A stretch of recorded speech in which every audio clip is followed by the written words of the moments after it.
pagkakataon po na magkaroon ng special session, tutuparin po natin ang ating sagradong tungkulin sa ilalim ng ating saligang batas.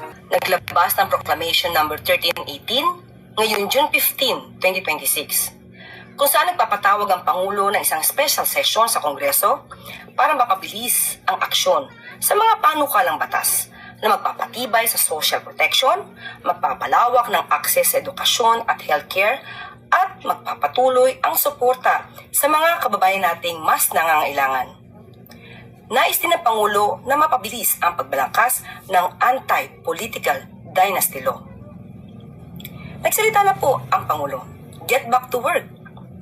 Binigyan din po ng Pangulo sa Araw ng Kalayaan nitong June 12, 2026.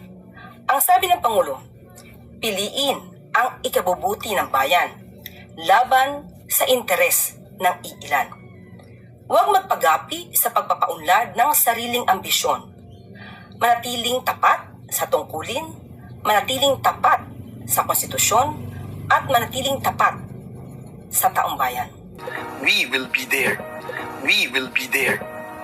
Una po, maghahain tayo ng resolusyon para matiyak na may sapat na pondo. Kapag may kababayan po tayong nangangailangan, tungkulin po nating tumugon at maglingkod.